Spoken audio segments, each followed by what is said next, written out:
Whew, hello again everybody. Today I have another unboxing for you. This is the Corsair H100i. This is a Hydro Series liquid CPU cooler. The reason that I am getting this is, or that I got this, is actually because I was messing around last night. Well, not really messing around, but I was playing Titanfall. That of which you'll get some gameplay of very soon.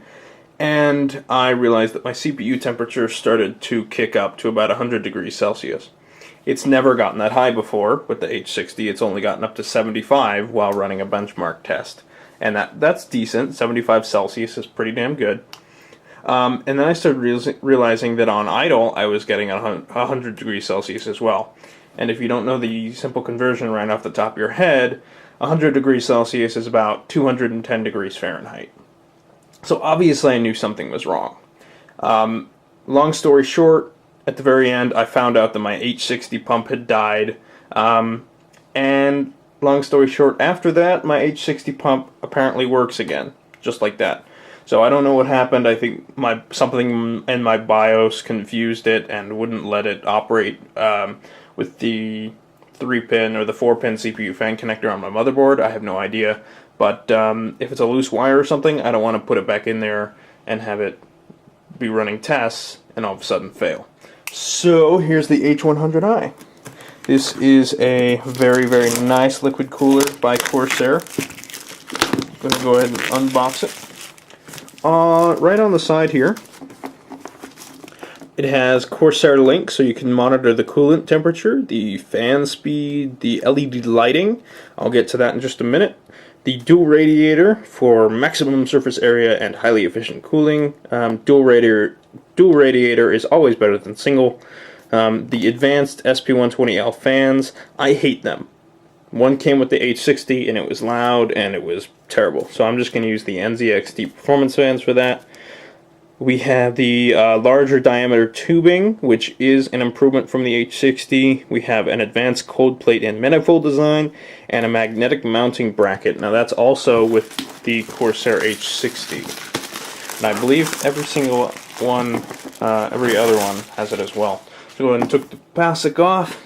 The Corsair Link is basically what it said on the other side. You can control your temperature, you can monitor it, fan speed, no additional hardware. It's a very, very simple micro USB plug that plugs into the side of the pump itself and then into a USB header right at the bottom of your motherboard. So when I said control the LED, the Corsair logo actually has an RGB LED in there that you can control with the software, and as you control it in the software, it actually changes in real time.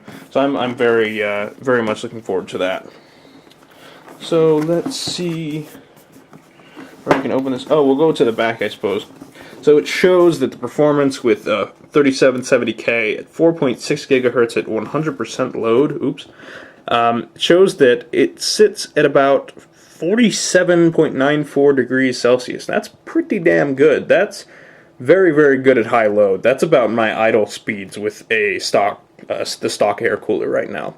And the noise, it says 37 decibels. For me, it's going to be a little bit lower than that. It's probably going to be about 30, because again, I'm not going to be using those fans. So yeah, it's compatible with 1150, 1155, 1156, 1366, and 2011 sockets, as well as, of course, Core i3, i5, and i7 processors, and many AMD processors. So, go ahead and open it up here. It's a little simple flap. Put it down, and it opens up just like this. So first, of course, we have some foam. Foam's not fun, so we have the H100i. We have the solutions guide and a warranty against defects, and notification for Australian consumers. I have no idea what the difference is. I'm guessing that has to do with the heat down there, but I could be wrong. So of course here we have the thumb screws, as well as fan screws, AMD mounting tools, and the actual mounts that go into your motherboard for the bracket. In here we have AMD and Intel, of course. So this is the bracket that goes over the cooler, and this is the bracket that goes behind the motherboard. And of course, this one is for AMD users. I am not an AMD user, so that is irrelevant to me. Here we have the two fans which I will not be using. They are designed for static pressure because they're called SP fans, but I'm not going to be using them because they are too loud for me. Here are the cables. So, on the pump, on the side of the pump, it has a tiny USB, micro USB, so you plug this right in, and you plug this in to the bottom of your motherboard at those headers.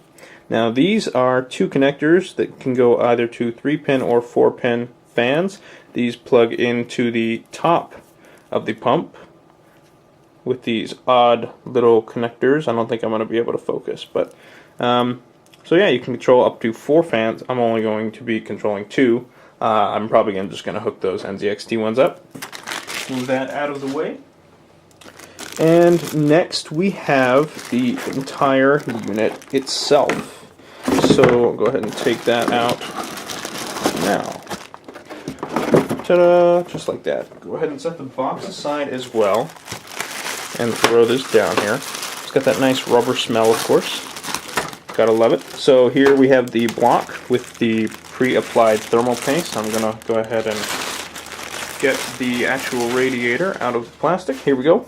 This is a 240 millimeter radiator. It's got some very nice tubing and it looks very, very, very flexible. Here is the pump itself. There is the micro USB, and there are the two connectors on the very top. Those are for the fans that I just showed you. Those kind of odd connectors. And then the last simple thing is the power. 3-pin and a SATA. Ta-da! Or yeah, 3-pin connector with just one and a SATA. So that's pretty much it. That's all I'm really gonna do for an unboxing. As far as I know, of course, it's pre-filled. Hopefully, this is gonna do some good. I'm gonna go ahead and shut the system down now. I'm not gonna do an installation video of this because it's gonna take a little while. It's pretty much a full PC disassembly, right down to maybe the motherboard still in there and the hard drives because they don't get in my way. Because I'm going to have to redo the cable management and everything like that. So there you go, that's the unboxing of the Corsair H100i liquid cooler. It's an extreme cooler. I'm definitely hoping to overclock again, maybe to 4.2 gigahertz or something like that, and see what the temperatures on idle right this are. So again, like I said in the beginning of this video, you guys are going to see some Titanfall gameplay up in the next day or two. And until then, I will see you guys next time.